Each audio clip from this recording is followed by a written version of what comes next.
Retrouvez chaque semaine les initiatives solidaires dans l'habitat avec la plateforme de financement participatif Les Petites Pierres.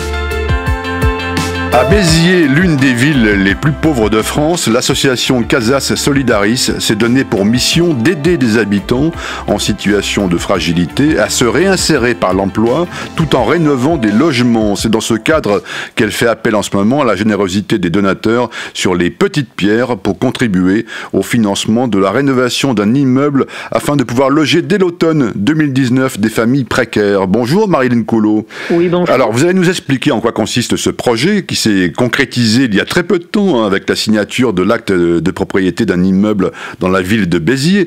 On va commencer, si vous voulez bien, par planter le décor. Dans quel état est cet immeuble ? Alors au niveau de l'état, c'est très simple. Il est dans un état insalubre ou indécent, c'est-à-dire qu'il était inhabité depuis des dizaines d'années. Je n'aurai pas la date exacte. Voilà. Donc il y a tout à refaire. D'accord, donc on va parler dans un instant de la rénovation, mais juste avant, j'aimerais que vous me disiez à qui seront destinés ces logements ?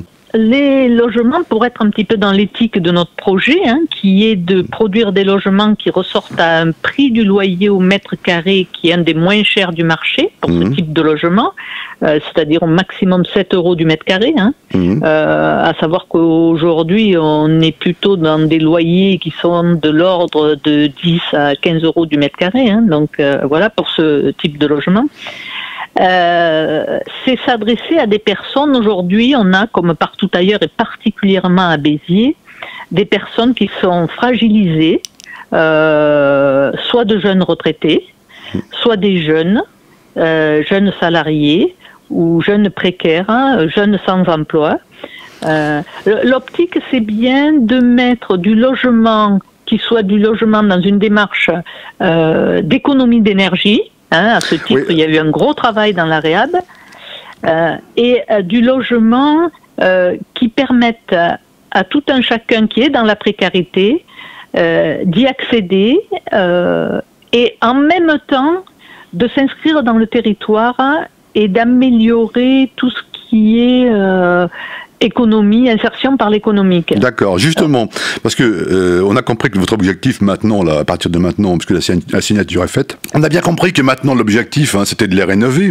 Comment et avec qui vous allez organiser la réhabilitation de l'immeuble ?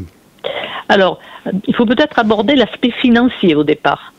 Je crois que c'est important de dire qu'on a eu le soutien de tous les délégataires à la pierre, c'est-à-dire l'agglo de Béziers, la ville de Béziers, c'est-à-dire qu'on a pu prétendre à un prêt PLS, prêt locatifs sociaux, qui nous apporte un maximum de financement.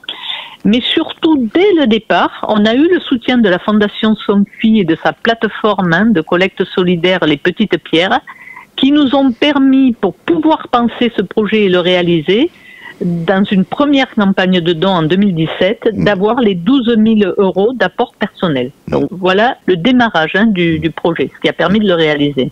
Voilà. Est-ce que c'est aussi l'occasion de faire de ce chantier un outil de réinsertion pour l'emploi ? Tout à fait. C'est-à-dire qu'il y a autant que possible, on a sollicité des entreprises avec qui il y a eu un gros travail en amont du démarrage de chantier pour voir dans leur personnel comment ça peut générer de l'embauche de personnes en insertion et tout ça, qui vont travailler sur ce chantier, voire nous, on pourra après sur des aménagements de locaux les faire travailler aussi, qui seront déjà des personnes en insertion. Ensuite, au niveau de l'insertion par l'économique, autant de fois où vous apportez du pouvoir d'achat à un locataire, c'est-à-dire en faisant un loyer qui n'a pas de charge, c'est important, à 7 € du mètre carré, on ne va pas gréver un petit budget. C'est autant qui sera réinjecté dans l'économie locale. On a beaucoup travaillé aussi le bien vivre dans le logement et dans le quartier pour la suite de l'opération. Alors le bien vivre, ça veut dire qu'il y aura une charte signée avec les locataires. Et on va essayer de tisser du lien intergénérationnel, de prendre une situation de jeunes retraités et une situation de jeunes en insertion économique, peut-être ressortissant d'une mission locale. Et ça permettra de travailler avec eux, d'expliquer le projet tel qu'il est né, pourquoi ils se retrouvent là dans ces conditions, et d'en faire de nouveaux véhicules de communication sur l'esprit de Casa Solidaris. Voilà. Autre information importante, c'est votre volonté de faire de ces logements des logements non énergivores. Rappelez-nous l'importance de mettre l'accent sur la rénovation thermique. Alors, l'accent sur la rénovation thermique, alors il y a eu un premier point qui a été l'accent sur le choix de l'immeuble, ensoleillement et tout ça, hein. Donc ça c'est important pour le bien vivre et pour les économies d'énergie. Ensuite, le choix de faire une rénovation thermique conséquente, hein, et avec le soutien de l'ANA, hein, des aides à l'énergie pour le financement. C'est parce que ensuite les personnes dans leur quotidien de vie n'auront pas des charges de chauffage, hein, tout simplement, qui vont gréver le budget. Hein. Ils ne sont pas énergivores. C'est ça qui est important. Donc, comme il n'y a pas de charge collective, on s'est débrouillé pour qu'il n'y ait pas de charge collective dans l'immeuble. Les personnes, quand elles auront payé leur loyer nu, 50 mètres carrés à 350 €, hors aide APL, et ben ces personnes-là n'auront pas d'autres charges et auront très peu de charges d'énergie. Dans un contexte où les aides APL sont quand même limitées aujourd'hui, je pense que c'est important pour se projeter dans l'avenir pour ces petits budgets, quoi. Dernière question, Marilyn Coulot. Votre modèle économique, on a compris que c'était ces loyers bas, mais qui vont servir quand même à rembourser les emprunts. Est-ce que l'objectif, c'est aussi de pouvoir lancer de nouvelles opérations ? Tout à fait.